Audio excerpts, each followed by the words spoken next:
All right, today we are going to look at a second method for solving systems of equations. So you need your notebook with you, and as we are going through the examples, you need to be writing in your notebook. I should not see any blank notebooks when I come back next week. When we go through the examples on here, you should be copying those in your notebook.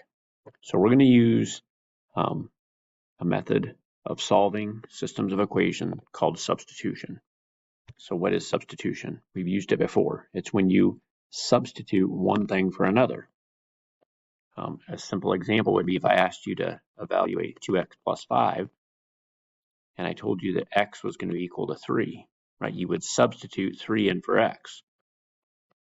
And then you could evaluate that expression. You could take 2 times 3 plus 5 and get 11, right? We substituted 3 for x. That's an example of substitution. We're going to be using that same process, but to solve systems of equations. So look at example 1 at the bottom of the page. And right above that, you will see the steps for solving by using substitution. So here's what we need to do. We need to make sure at least one equation is solved for one variable. What that means is one of our equations needs to start out with just y equals or just x equals, right? I need y equals or x equals on one side of the equation. Then I'm going to take that equation and substitute it into the other equation. So I'm going to substitute that into the other equation. And that's how I'm going to start to solve by substitution. So let's look at this example. So you see these two equations written in your notebook. This is really two separate equations, right? Semicolon there, splitting those up. So those are two separate equations. Now we can skip step 1 because I already have one of my equations written with y equals. So y is already by itself. Now, before I showed you an example where x was equal to something, right? I said x was equal to 2. Now I have an example of y being equal to something. But what is y equal to? Y is equal to 4x plus 11. How do I know that? It tells me right here, an equal sign. What that means is I can substitute that 4x plus 11 in for y. That y in the first equation can be replaced with 4x plus 11. So you've got a lot of these steps already in your notes here. So that's what they did here. They replaced the y with 4x plus 11. There used to be a y right here, but I've replaced it with this. Now, every time you replace something, you need to put it in parentheses. And because there's a negative in front of it, it's kind of like -1. So the first thing you should be filling in here is what I just underlined, right? Then they used the distributive property, and we ended up with this on the second line.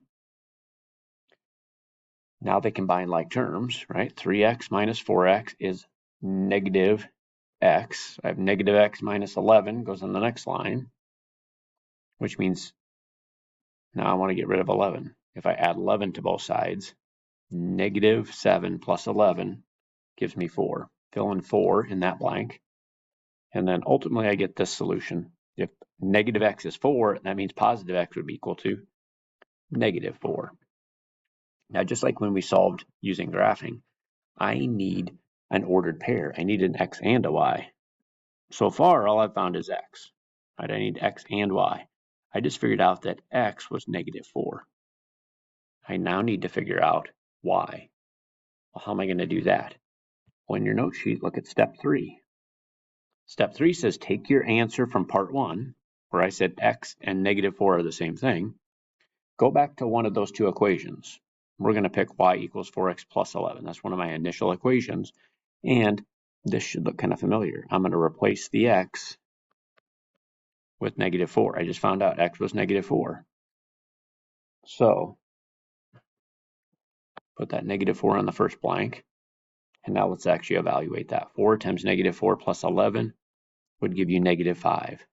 So I figured out x was -4, y was -5.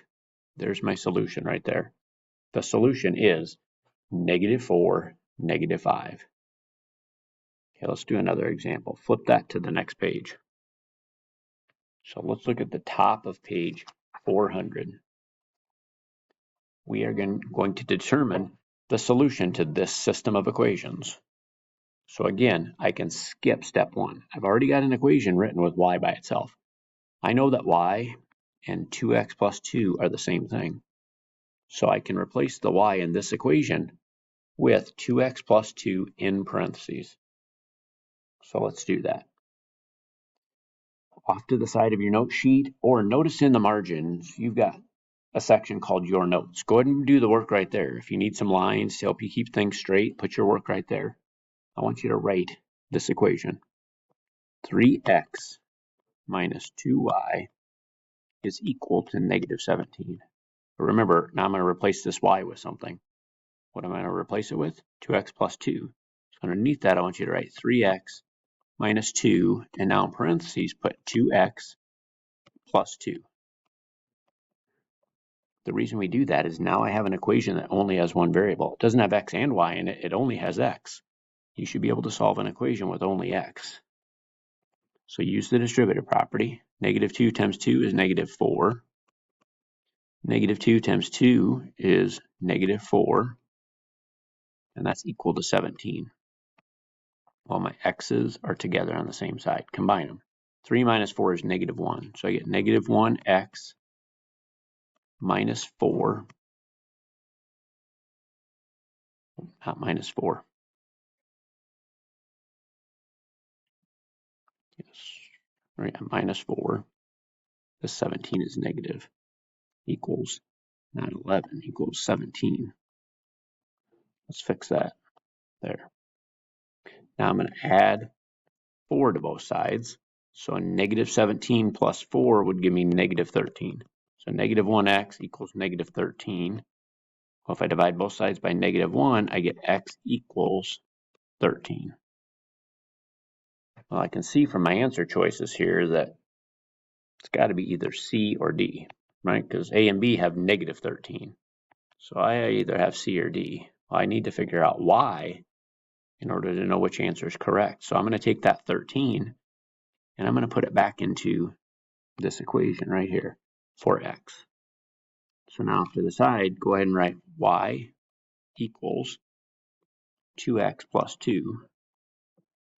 But I know I can replace the x with 13 in parentheses. Y equals 2 times 13 plus 2, which would give me y equals 28.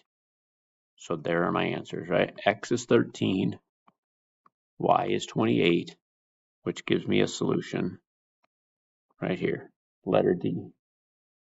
So you should have example 1, example 2 filled in your notebook with the check, or example 1 and the check, I should say.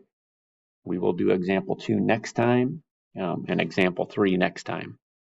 This should give you enough to go ahead and get started on your assignment for today.